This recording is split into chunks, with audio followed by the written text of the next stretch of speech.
CA पे तो बहस हुआ नहीं ना, वो बात पास हो गया, उसके बाद पास कैसे हो गया? पार्लियामेंट में पूरी बहस करी हमने। तो अगर 400 सीट आते तो क्या वो फुल लाइसेंस हो जाता है कि आपके हिसाब से कि जनता ने कहा कि हमने आपको 400 सीट दी है, अब आप जो भी देश हित में समझे वो करते जाइए। ऐसे लाइसेंस जिन्होंने उपयोग करे, हमने तो कभी नहीं करे। इंदिरा गांधी ने एक बार लाइसेंस का दुरुपयोग किया था और फिर स्वयं चुनाव हार गई थी। अगर आप 400 लेकर आते हैं तो फिर तो कुछ और ही हो सकता है, इन द सेंस कि प्रियम्बल तक आप बदल सकते हैं। जब जवाहरलाल नेहरू जी की पूर्ण बहुमत होती थी, इंदिरा जी की होती थी, राजीव गांधी को 400 सीट मिल गई, तो उस वक्त सब उचित था।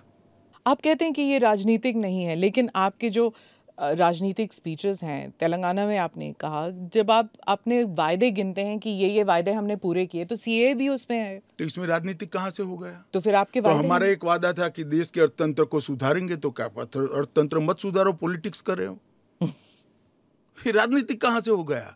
हम मानते हैं सीए देश के हित में है, इनका अधिकार है, इसलिए हमने दिया है। पॉलिटिक्स कहाँ से? वो भी कहना देना चाहिए।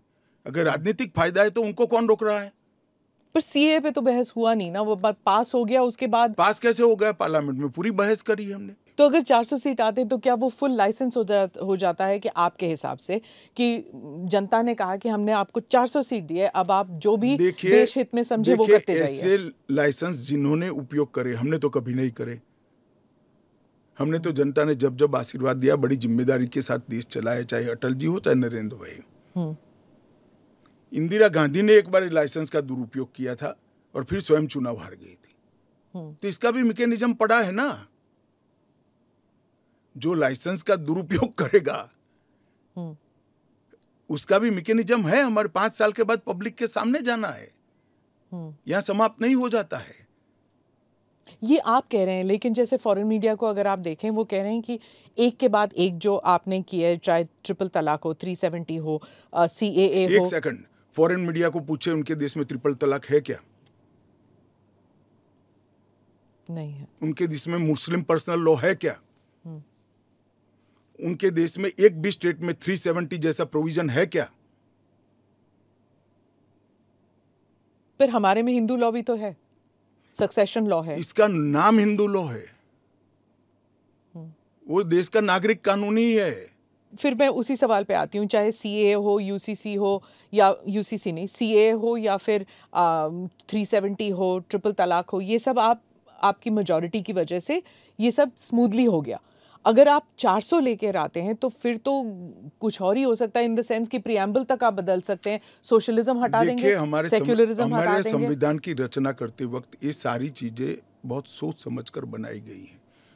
तो मुझे बताइए कि जब जवाहरलाल नेहरू जी की पूर्ण बहुमत होती थी, इंदिरा जी की होती थी, राजीव गांधी को 400 सीट मिल गई, तो उस वक्त सब उचित था? नहीं था ना, इसीलिए तो उन्हें हटा दिया गया। तो हम भी नहीं करेंगे, उचित नहीं करेंगे, हम संयम नहीं रखेंगे, सेल्फ डिसिप्लिन नहीं रखेंगे, तो हमें भी बदल देंगे। ये तो कोई तर्क नहीं हुआ। देखिए, नरेंद्र मोदी के पास, इस देश के प्रधानमंत्री के पास 10 साल का ए ग्रेड पास्ट रिकॉर्ड है और 25 साल का प्लानिंग है। 25 और साल 25 साल का प्लानिंग उन्होंने बनाया है कि 15 अगस्त 2047 को भारत पूर्ण विकसित भारत होगा। और उन्होंने पहली बार सरकार की मदद से नहीं, देश के 130 करोड़ लोगों को आह्वान लेकर संकल्प करा है कि सभी लोग जुटे, और ये 25 साल भारत को महान बनाने के 25 साल है। और मुझे बड़ा गर्व है कि मेरे नेता के आह्वान पर पूरा देश आज इस संकल्प से संकल्पित होकर अमृत काल के लिए तैयार होकर खड़ा है।